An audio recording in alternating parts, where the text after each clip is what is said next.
Hello everyone, welcome to our Getting Started in Cisco Packet Tracer walkthrough video.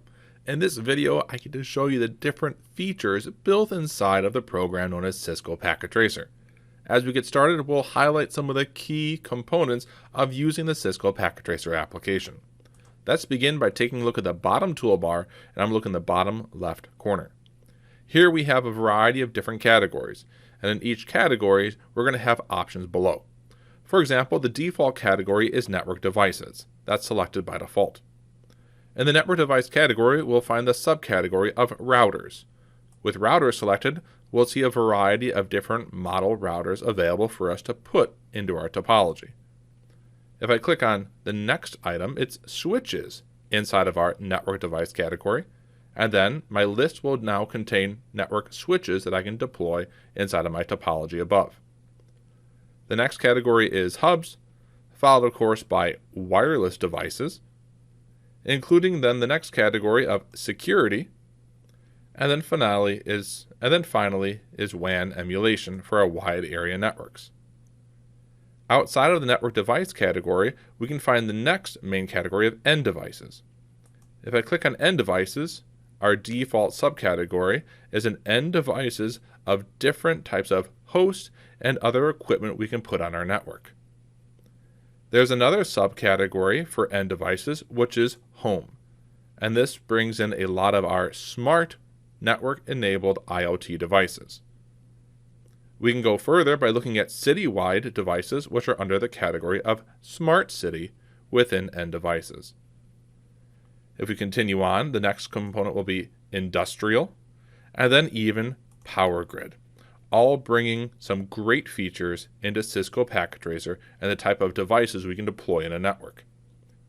To go even further into the realm of Internet of Things known as IoT, we have another main category known as components.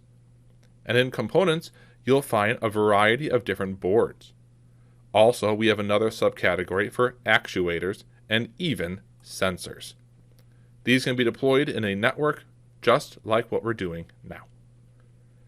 To interconnect your devices, we'll be utilizing the connections category. In the connections category, we have two subcategories. We have connections, which is our common type of cabling we'll be using, but also another subcategory is structured cabling. And here you will find items that are available in physical view of Cisco Packet Tracer, and these will include patch panel connectors and wall mounts. The next category is miscellaneous, and here we will find some custom-made devices with components already installed. Lastly, the category of multi-user connection allows us to interconnect our Packet Tracer instance with others across a local area network or even a wide area network connection. Let's continue by creating a small network utilizing our Cisco Packet Tracer logical view. By default, we can see our Packet Tracer is open in the logical view mode. This is where we can build a logical topology. I'm going to select the main category in the bottom toolbar of network devices. The default selection again is routers, and I'll go ahead and take a look at the routers available. At this time, I may want something like a 4331 Cisco router. I can click on that, and then I can click in our logical topology. I can continue by deploying now a network switch. I will click on the subcategory for switches, and I'll click the first switch available. I will then click on my logical topology, and now it is ready. At this time, I'd like to add on 2 or 3 end devices, so I'll click on the category of end devices.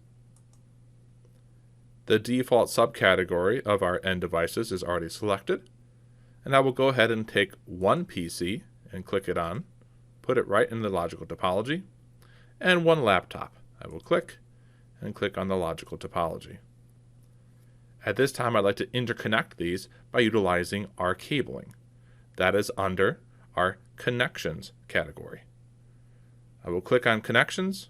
The default subcategory of connections is already selected, and I will choose the appropriate cabling to interconnect these devices with the router and switch. I will use my straight through cable, which is the third option available. I will select it, click on my PC, choose the corresponding port of Fast Ethernet, and connect that to the switch. I can choose any available interface for network connectivity. I will repeat this by connecting the cable from the laptop, fast Ethernet, to the switch on another available network interface. Lastly, I'll interconnect that switch to the router in our logical topology. I will grab the appropriate cable by clicking on it, click on an available port on the switch, and then connect it to the router on an available network connection. You will see indicator lights being shown here due to port status and connectivity. At this time, we have a small logical topology built. We will take a look at the physical topology of how we will be able to build a network and interconnect them in a physical view. I will click on the physical tab and you'll see a change. The change is our screen is a little bit taller. The bottom toolbar might be in the way. We will have our ability to scroll on the right side of our screen by the sliding tab. We can see that there's the PC that I have clicked and put in the logical topology, along with the cable coming off of it. Also, we can see the laptop has been positioned on top of the PC. I can click and drag it and put it on the table next to the PC. If I scroll up, you'll see those cables from the PC and the laptop connecting to the switch. I can click and drag the switch, and I can lower it on our network rack. That switch is connected to the router. I can click and lower the router on the network rack in order to organize these devices and cabling better. In the physical view, I have the ability to use my main toolbar, and I have settings for zoom. I will click the magnifier glass with the plus to zoom in. Now you have a better view of the physical router with the cable that connects to the physical switch, and then if I scroll down, the physical switch with the two connections to the devices down below. If we want to manage our cabling, we'll right-click on a network cable and we'll be presented with three options. We can delete the cable to remove it completely. We can color the cable a different color so we can identify the cable and thus identify any devices connected by that cable easier. Or we can select Manage Cable, which will take the cable and will put it away nicely, which provides us a nice and tidy workspace. In the real physical world, that would allow us to organize our cabling, secure them appropriately, and keep them from disconnecting or from being crimped. We cannot use Manage Cable at this time for any devices sitting on a table or on a shelf. We can only use this Manage Cable option when devices are on our network rack on the left side. At this time, I'll scroll up to the top and you can see that we have our switch and our router. I can right-click on the switch and I can say Manage All Cables on Device. When I select that, you will see that the cabling between the switch and the router looks like it disappears. Instead, that it's just keeping our cables nice and tidy between the actual switch connection to the upstream router connection. If I right-click on that switch again, you'll see we have the options to inspect front, inspect rear, to delete the device, or to unmanage all cables on the device as well. By unmanaging all cables on the device, we see the interconnected cable between the router and the switch reappear hanging down on the front of our network rack. If I right-click on that switch and select Inspect Front, we'll get a closer view of our network switch. Again, we have our magnifier glass options to zoom in. I will click on Zoom In, and then I will scroll to the right and down with my packet tracer window. We can see that I have port 10 on the switch connected to a device. If I hover over that connection, we'll see it's connected to device PC0. We'll also see there's a link light on for port 20. If I hover over that connection, we'll see that this connection goes down to the laptop. And lastly, if I hover over the gigabit connection on the far right side of the switch, we'll see that this connects to device router 0. This is great information for us to be able to document and visualize our interconnected physical network. But also, if I close this off, again, we can just follow those cables and see where they interconnect to the devices. If I right-click on the switch, we can also select Inspect Rear. When we click Inspect Rear, we will get a rear view of the Cisco switch. Again, I'll use my magnifier glass, and we will be able to click and zoom in. Here we will see the console connection for us to complete our initial configuration of the switch. Also, you'll notice that there's no power button on the Cisco switch because the Cisco switch is automatically powered on once it is connected with a power cable. To remove power, we would unplug the Cisco switch from any power source. If I scroll back to the left side, we can do the same with router 0. We can right click and inspect front, and we can zoom in and get a better view of the Cisco router and any connections, as well as any available slots that we can install any new components or additional features on.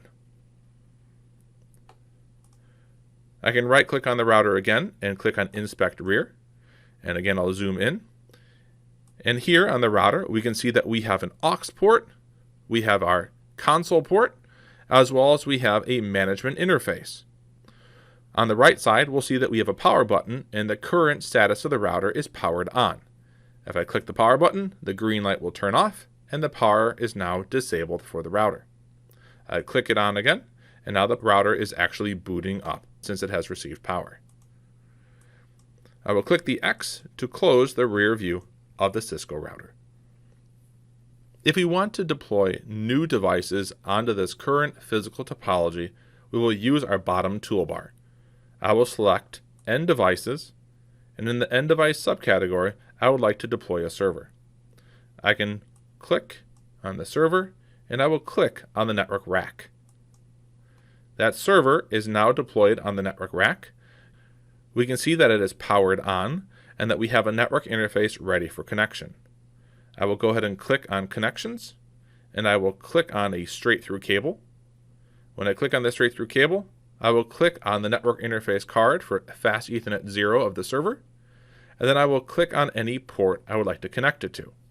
If I want a closer view of what port I'm connecting it to, I can always right-click on the switch and click Inspect Front and zoom in for a closer view. With the zoomed in front of the switch, I can easily identify what port of the switch I would like to connect to. For example, I would like to connect to port 24, which is FA0/24 on this 2960 switch. When I click on that port, the cable is now connected. If you feel that the cable is getting lost, you can always right-click on that cable and change the color as we mentioned earlier. I can make it red, for example, and click OK. And now it's much easier to find the connection from the server to that Cisco switch. This is the power of Cisco Packet Tracer utilizing the logical and the physical views. Please practice and enjoy using Cisco Packet Tracer for all of your network configurations and for any scenarios that you could possibly imagine and build.